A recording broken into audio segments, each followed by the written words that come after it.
Let's have a look back then at how the first half unfolded, and probably the best chance of it came just 5 minutes in. Laura Weinreuter, maybe too much time to think about it, trying to drive it low into the bottom corner, but too close to Sandy McKeever, who was able to make the save.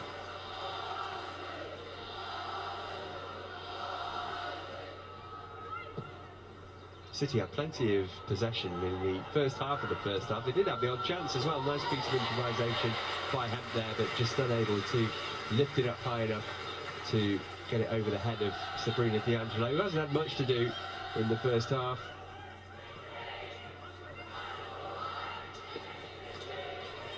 City then continuing to ask questions. That was Chloe Kelly's effort, which was gobbled up by D'Angelo, and a good job it was too, because Hemp was ready to pounce on any potential loose ball.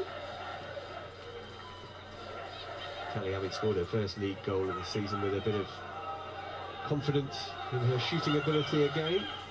Hemp really has given Arsenal plenty to think about in the first half. Here she teed up Philippa Angeldal.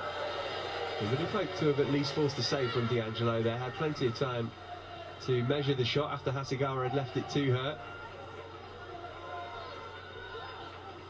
Felt like it was pretty even in terms of chances in the first half, but looking back at this, clearly City have had more, if maybe not as clear-cut. That was a really difficult one for Bunny Shaw, trying to hook the ball over her shoulder and into the net from Hemp's cross. Another example there of how difficult Arsenal have found it to contain Lauren Hemp.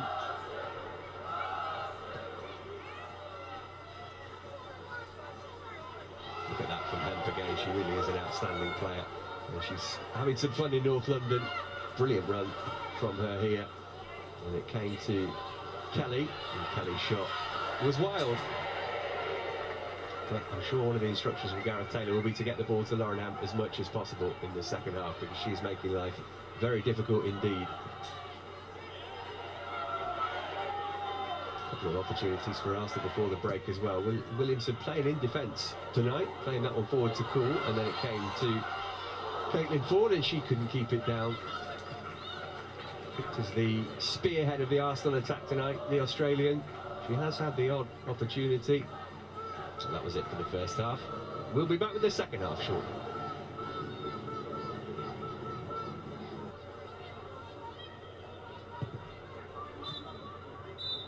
Well, that is half-time. No goals between Arsenal and Manchester City. The first of this season's Continental Tires League Cup semi-finals. Both sides have had their opportunities.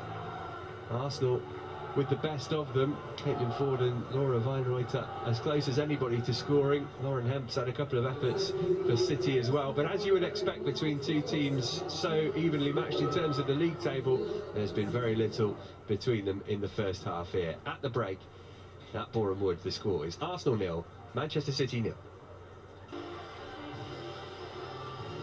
So it's going to be City to get the second half underway then. No changes by either manager at the break. Remember, these two meeting again in the league in Manchester on Saturday lunchtime. But tonight, it is all about reaching the final of the League Cup. Two teams who have dominated this competition. Only one could make it to Selhurst Park on the 5th of March.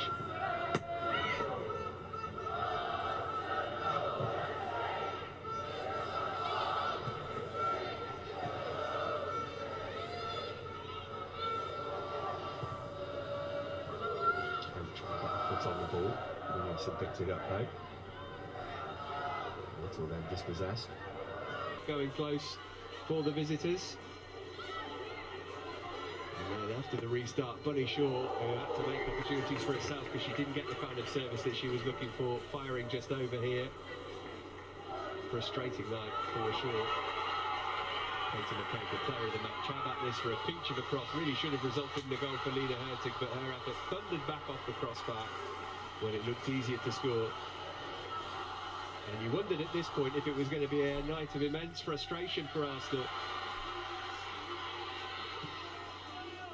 Hurtig again with a golden opportunity to score.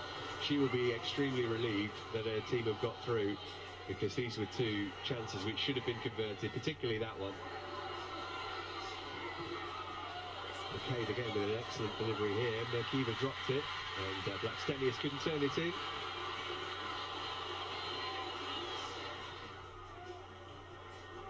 Relief for the City goalkeeper there. Blackstenius should have scored, but it didn't matter because she would do later.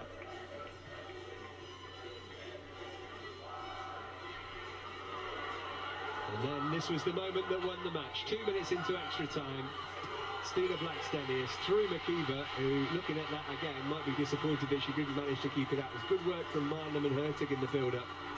And Blackstenius there to apply the finishing touch and get the goal that ultimately would take Arsenal through to the final.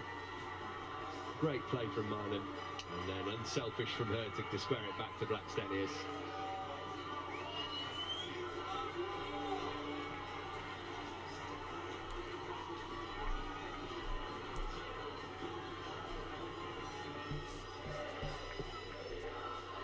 City responded pretty well. They could even have had an equaliser straight afterwards. Just the substitute Hayley Rasso could have cut that back for sure, but felt that she could score herself. It was a good save from D'Angelo, who played well in the Arsenal goal. City pressed and pressed, but they just couldn't find the equalising goal they craved. D'Angelo equal to everything that they threw at her.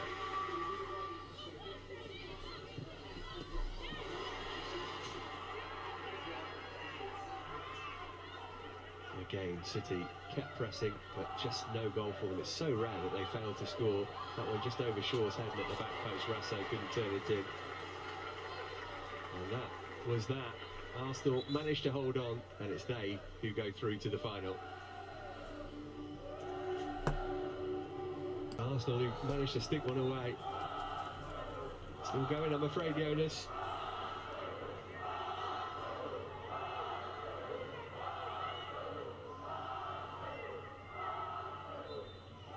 That's it, Arsenal are through to the Conticup final for 2023. They needed extra time to get past Manchester City, but Steina Blackstenius is the match winner. A really closely fought game. Both sides had opportunities to get it won during 90 minutes, never mind 120 minutes, and more than that in stoppage time too, to find a winner, but we have one, and it's Arsenal. Final score at Meadow Park, Arsenal 1, Manchester City 0.